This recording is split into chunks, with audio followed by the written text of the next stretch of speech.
네, 한 주 동안 떠들썩했던 사건, 사고들을 짚어보는 시간입니다. 배프의 촉 시간이죠. 배상원 소장님 모시겠습니다. 어서 오십시오. 안녕하세요. 네, 배상원 프로파일러님, 오늘도 척하면 촉이 온다는 그 육감으로 명쾌한 설명을 부탁드리겠습니다. 자, 첫 번째 질문. 이거 너무 재밌어가지고 여러분들한테 안 보여드릴 수가 없습니다. 사진 한번 보실까요? 표창장 사진이 있습니다.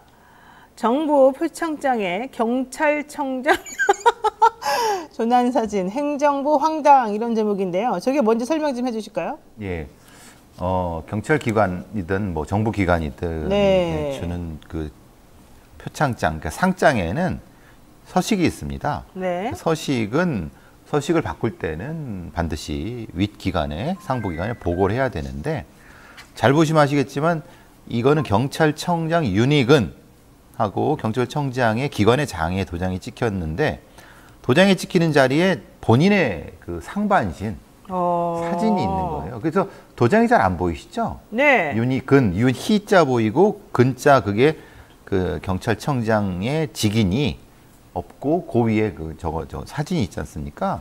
네.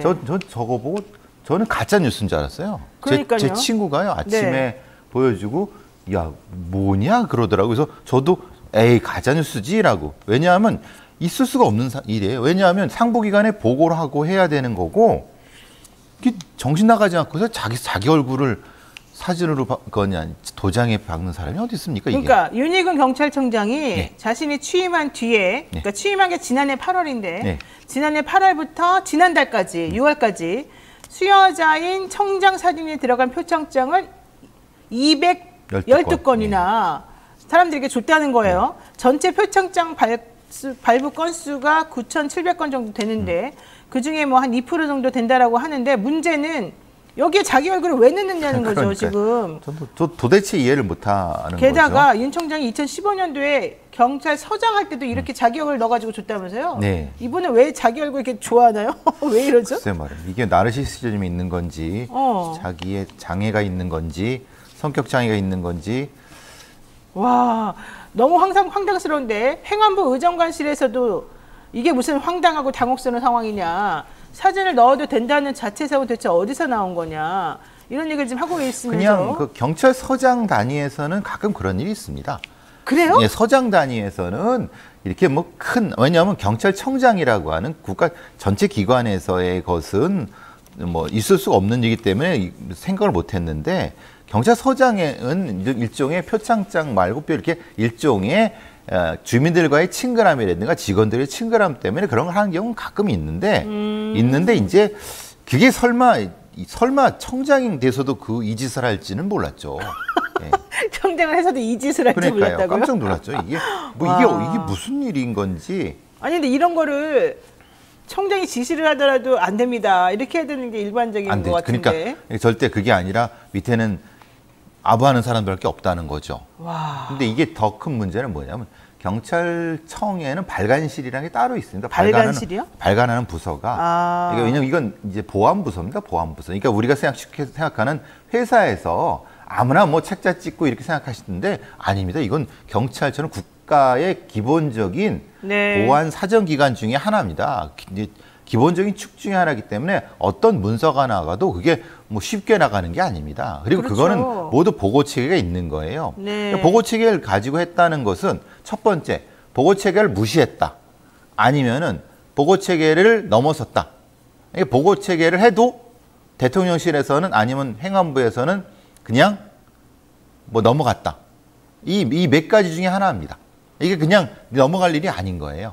아니 전혀 이해가 안 가는 게 이 표창을 받은 사람들은 무슨 봉변입니까? 얼마나 싫겠습니까? 솔직히 말해가지고 그 표창을 받은 것 자체가 싫을 수 있을 것 같은데. 근데 이제 받았다고 하는 그냥 그렇다고 해서 넘어가지만은 국가의 중요한 어떤 이 문서가 문서에 자기 얼굴을 넣는다는 건 그럼 규정을 바꾸든가 아니면은 위에 보고를 하든가. 제가 보기에는 대통령실이라든가 행안부 쪽에서 이거 몰랐어요? 말이 안 되는 건데? 안 되죠. 모르면 안 되는 거죠. 네, 모를 수가 없잖아요. 근데 여기서 이제 뭐 행안부 의정관실도 본인들도 황당하다고 하면 그럼 패싱했다는 거죠.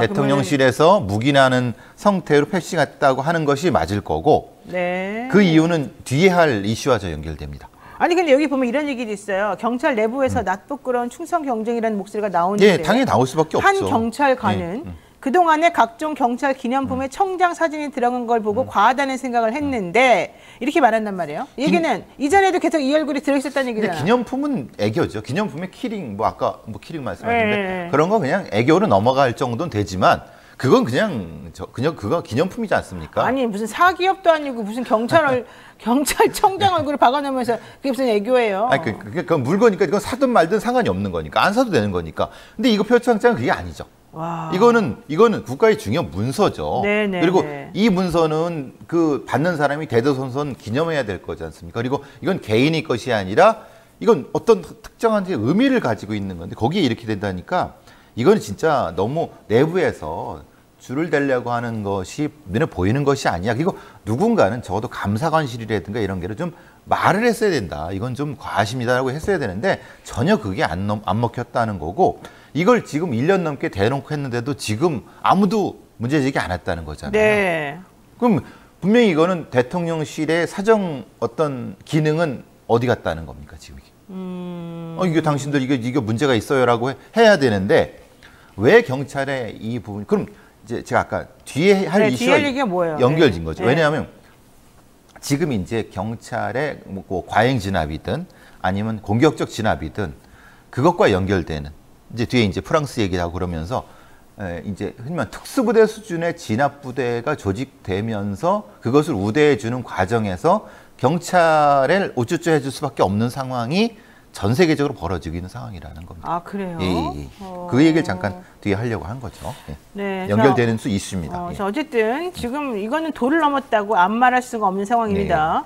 왜 자기 얼굴을 이렇게 박아가지고 우리들한테 보내주는지 이해가 안 가지만 어쨌든 이거는 진짜 제가 보기에는 징계도 물론 징계할 수 있는지 없는지 모르겠습니다만 아니 국가문서를 함부로 훼손한 그렇죠, 거예요. 당연하죠. 솔직히 규정이 없는 거잖아요. 예, 규정이 없는 거잖아요. 예. 어쨌든 자기애가 너무 충만하다. 무슨 나르시시즘이냐. 이런 얘기가 지금 여기저기 무슨 연예인병 걸렸나요? 뭐 이런 얘기도 좀 하시고. 뭐 정치하시려나 보죠. 뭐. 그러니까 총선용이냐 이런 얘기도 나와요. 그런 얼굴 얘기도 알려가지고 나오는데, 뭐 해보려고 그러는 거냐. 뭐 지금 대통령실에서 제일 좋아라 하시는 분 아닙니까? 그래요? 총장을. 그 잘못한 사람을 그 생떼 같은 애들을 그렇게 한 사람이 세상에. 예. 자, 다음 이슈 짚어보겠습니다. 민노총이 3일부터 15일까지 2주간 총파업투쟁에 들어갔습니다. 윤석열 정권 퇴진운동을 벌이겠다는 얘기였는데 이러니까 당연히 집회 시위 신고 자체를 지금 다 안 된다라고 얘기하고 있습니다. 경찰에서는 시민 불편을 감안해서 너네들에게 허용하지 않겠다 뭐 이런 중대한 얘기를 하고 있는 중인데요.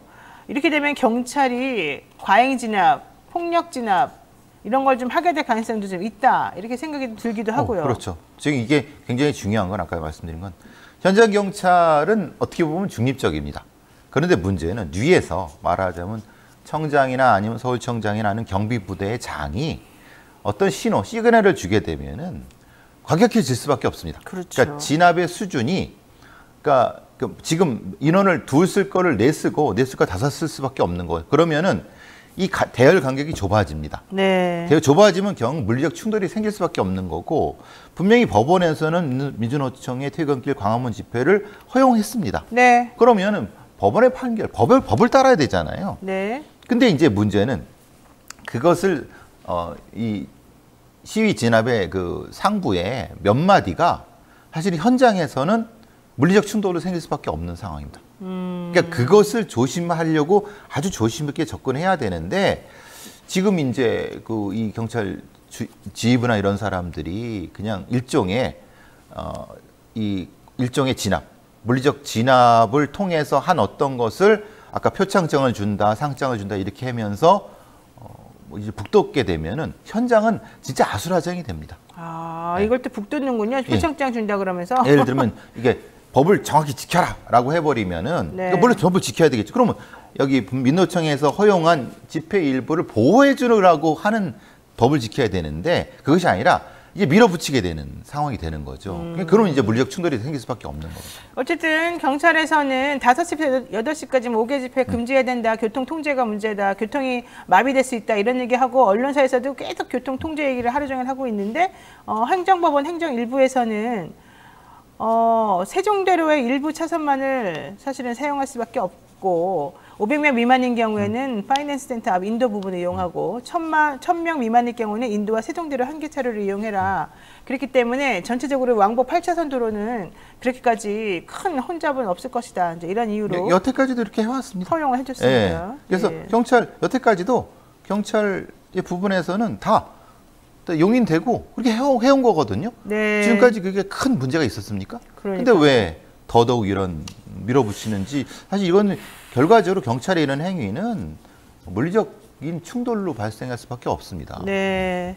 자, 어쨌든 대통령실의 행동 좀 특이합니다. 이해가 안 되는 부분도 많은데 이것도 있습니다. 대통령실에서는요, 국민 참여 토론의 결과다 이러면서 행안부의 집회 및 시위에 관한 법률 시행령 개정을 권고할 것으로 알려졌다. 즉 강하게 얘네들이 시위할 때 좀 못하게 해라. 뭐 이제 이런 얘기 같아요. 그러면서 인기 투표식으로 이거 찬성하냐 아니냐, 이게 좋냐 안 좋냐 이렇게 물어봤어요.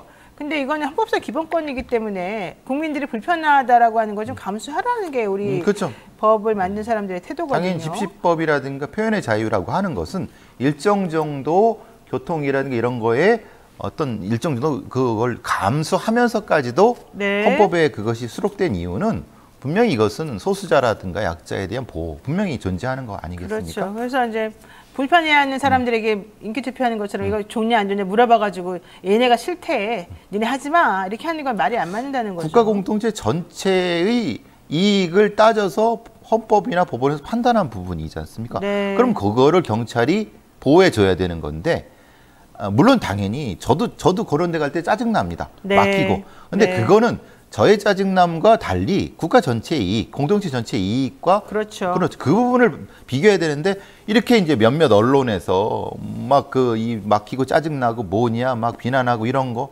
그럼 전체 국민의 의사를 묻든가 그냥 일부의 어떤 뭐 댓글 몇 개 들은 걸로 그건 사실은 적절하지 않죠. 네, 홀로 걸어서님께서 국민 엄청 걱정하는 척 하지 말고 국민팔이, 시민팔이 좀 중단해 줬으면 좋겠습니다. 우리는 괜찮습니다.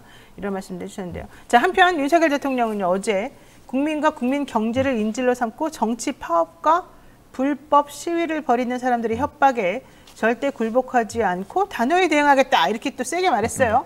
역사상 하는 말이 이거죠. 니네들 협박에 우리는 굴하지 않겠어. 이거거든요. 이거 뭡니까? 근데 이 대통령의 이런 신호는 경찰, 현장 시진업 경찰들한테 큰 위험이 될 수 있습니다. 당연히 불법 시위는 경찰이 대응하면 되는 거죠. 대응하죠. 그런데 시위가 불법이 될지 합법이 될지는 본인이 어떻게 합니까? 그렇죠. 이미 법원에서 허용을 한 부분은 그대로 가면 되는 건데 이걸 당연히 이거 원칙적인 부분하지만 문제가 이 신호라고 하는 것 자체가 현장 경찰들한테 이런 시그널을 준다는 거 하는 것 그거 굉장히 위험한 거거든요. 네. 법은 법대로 지키자 하라고 하는 것과 뭐가 다릅니까? 네, 맞습니다.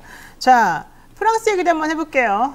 지난 3월에 연금개혁 반대 시위로 프랑스가 진통을 겪었는데 3개월 만에 또다시 대규모 시위가 지금 벌어지고 있습니다. 무슨 일일까요? 이게 사실은 경찰의 특수부대화와 연결이 되는 거고 특히 이제 다민족 국가에서의 이런 거를 복지정책이라든가 이런 형태의 이 치안 정책을 일종의 진압 정책으로 대체하는 상태에서 나타나는 부분이거든요. 뭐 사건 자체는 그렇습니다. 지난 27일 날 파리 인근 교회에서 알제리 출신의 17세 소년 니엘이라고 하는 소년이 경찰의 총격을 받아 사망했는데 경찰이 거짓말을 했어요. 뭐냐면 소년이 어떤 무엇인가를 액션을 했기 때문에 우리들이 어쩔 수 없이 쐈다라고 하는데 실제로 CCTV를 보니까 그게 아니라 경찰이 사살을 한 거거든요. 그러니까 사실 왜요? 그러니까 여기서 문제가 되는 게 이거죠. 미국에서도 이제 인종 프로파일링이 된다고 하는 게 어떤 운전하고 가는 사람을 불신 검문을 할 때 백인들은 안 잡고 주로 흑인들이라든가 유색인종을 잡는 게 이제 미국에서 인종 프로파일링을 경찰의 인종 프로파일링을 하지 말라고 하는데 사실은 프랑스에서도 비슷한 일이 나타나는 겁니다. 근데 프랑스에서 왜 이런 일이 나타나냐면 프랑스의 일부 경찰들이 실제로는 이게 경찰이라고 해야 되나 아니면 치위진압 특수부대라고 해야 되나라고 하는 특정한 지역에서 경찰은 아닌데 군부대 특수부대 같은 시위진압 그러니까 검문 병력이죠. 그런 형태를 하는데 당연히 이런 사람들은 과격하게 할 수밖에 없습니다. 왜냐하면 그렇게 하라고 지침이 내려오기 때문에. 그러니까 니엘이라고 하는 이 청년이 운전을 하고 갔던 거예요. 근데 교통법규를 위반했다 그러면서 차를 세웠어요, 경찰이. 예, 예. 근데 이 학생은 아랍계 외모를 알제리에서 알제리에서 예, 왔으니까 이제 그 외모가 백인 본인들이 원하는 그 백인이 아니었나 보죠. 그렇죠, 예. 그러니까 너 시위대 아니냐, 너 잘못한 거 아니냐, 예. 너 문제 아니냐 이러면서 그 사람을 쐈다는 거예요, 그죠. 총으로. 사살을 했죠. 그리고 이제 죽었어요. 이게 있을 수 있는 일이냐? 만약에 그 사람이 백인 남성이었다면 과연 운전석을 향해서 총을 쏘겠느냐? 예. 거기다가 경찰이 거짓말을 했죠. 게다가 경찰이 예. 얘가 먼저 도발해서 예, 우리가 그렇죠. 어쩔 수 예. 없었다라고 그렇게 거짓말한 거 이게 사람들이 뭐라 그러니까 예.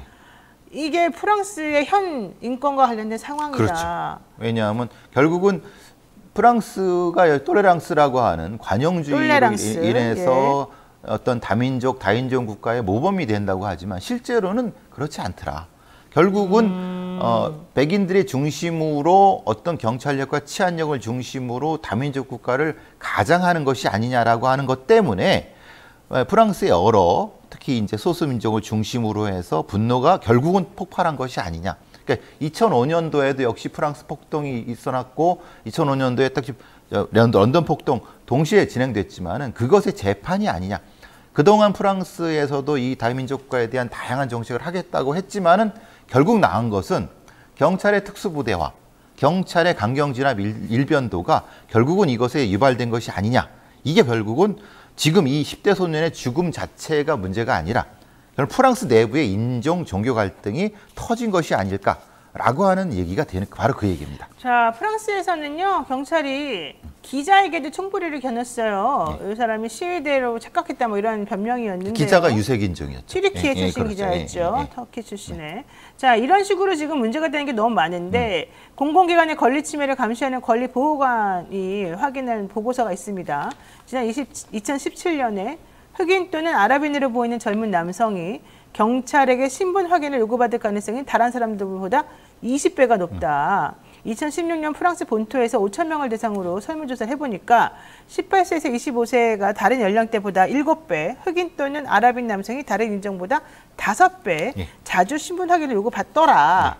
이건 무슨 말입니까? 그러니까 미국에서도 역시 흑인들, 네. 아시아계가 이런 취급을 받죠.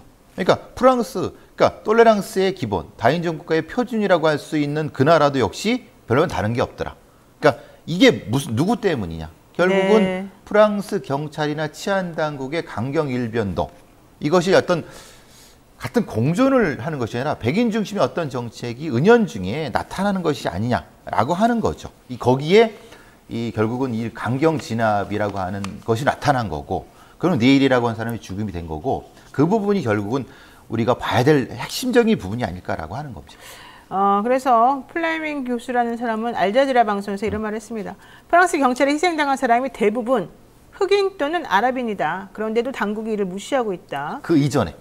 그러니까 이 사건 이전. 그러니까 이 사건 이전 얘기죠. 그렇죠. 그러면서 국가가 저지르는 폭력을 부인하는 익숙한 순환을 넘어서서 체계적인 인종차별을 솔직히 인정하고 차별과 편견을 해소해야 된다. 이런 이건 얘기했고요. 프랑스 내부의 사회학과 아프리카를 전공하는 지식인들의 입장입니다. 얘기. 또 미국에 있는 크리스탈 마리 플레밍 교수라는 분도 나일의 죽음은 마크롱 대통령의 말 맞다나 설명할 수 없는 일이 아니라 체계적인 인종차별의 결과다 이렇게 말했는데 우리나라도 문제지만 참 외국도 문제이고. 제가 그래서 말씀드린 게 왜 우리나라의 경찰을 이 정권에서 우쭈쭈 해주느냐 그런 겁니다. 미국의 그 멤피스에는 스콜피온이라는 부대가 있습니다. 네. 경찰 진압 특수부대입니다.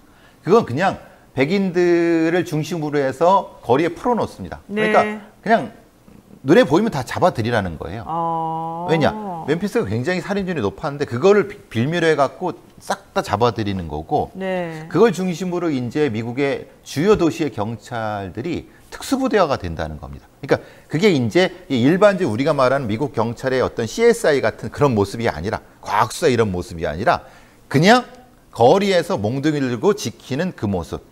지금 같은 경우도 이 문제가 된 게 브라보엠이라고 하는 프랑스 경찰 특수부대가 문제가 됐거든요. 네. 이거는 이제 사실 68혁명 때 레볼티제르라고 하는 특수부대의 다른 모습입니다. 그러니까 어떤 사회적인 질서를 이 사람들이 좀 잡으려고 할 때는 경찰이 특수부대가 됩니다.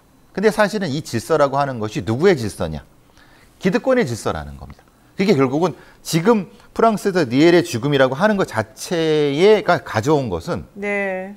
특정한 사회에서 어떤 그 특정한 소수자의 권리를 옹호하려고 할 때 나타나는 경찰의 이런 특수부대화가 굉장히 위험한 수준에 왔다라고 하는 것의 반증이 아니냐. 그 얘기를 하고 싶었던 근데 거죠. 지금 배상원 프로파일러가 하고 싶은 말은 우리나라도 지금 이런 식으로 위험하게 예. 공권력이 강화되는 형식으로 왜냐하면 가면 안 보시죠. 된다. 이거죠? 건폭이라든가 이런 거 하려고 해서 그 사람들한테 저거 주니까 어떤 일이 벌어났습니까? 그냥 쇠몽둥이 푸들러 갖고 진압하지 않습니까? 그러니까요. 지금 사실은 우리가 좀 우려스럽게 생각하는 게 정당한 본인의 헌법상 기본권을 행사하려고 하는 사람들을 전부 다 협박하는 협박범으로 몰고 그렇죠. 폭력범으로 몰고 대통령이 딱 그런 말 해주니까 경찰들이 우리 이제 집회 시위에서 관용하지 않겠어?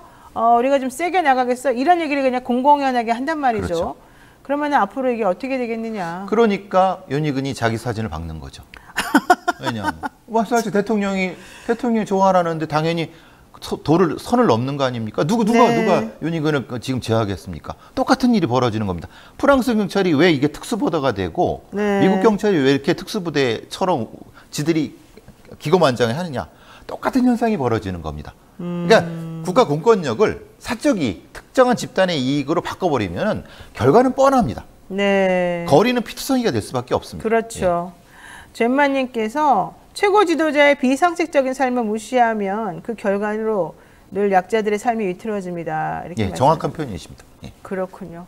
알겠습니다. 네, 오늘 말씀 여기까지 정리해서 드려야 될 것 같은데 우리나라뿐만 아니라 세계 곳곳이 지금 난리인 것 같은데 그럼에도 불구하고 국가는 나아가야 된다는 거죠. 우리가 도로 후퇴하면 안 된다는 거죠. 지금 인권이나 민주주의를 여기까지 우리가 좀 향상시키고 발전시키기 위해서 얼마나 많은 노력과 희생이 여기 들어 있었습니까? 그런데 갑자기 또 어느 순간 한 20, 30년 뒤로 후퇴하는 이런 모습을 우리가 보게 될 줄은 사실은 몰랐다. 이런 얘기들을 많이 합니다. 제발 이런 일이 다시는 발생하지 않으면 좋겠고요. 프랑스 사례가 참 반면교사 삼아야 될 그런 부분이 아닌가 생각이 듭니다. 네, 여기까지 배상원 프로파일러와 함께 하겠습니다. 오늘 말씀 고맙습니다.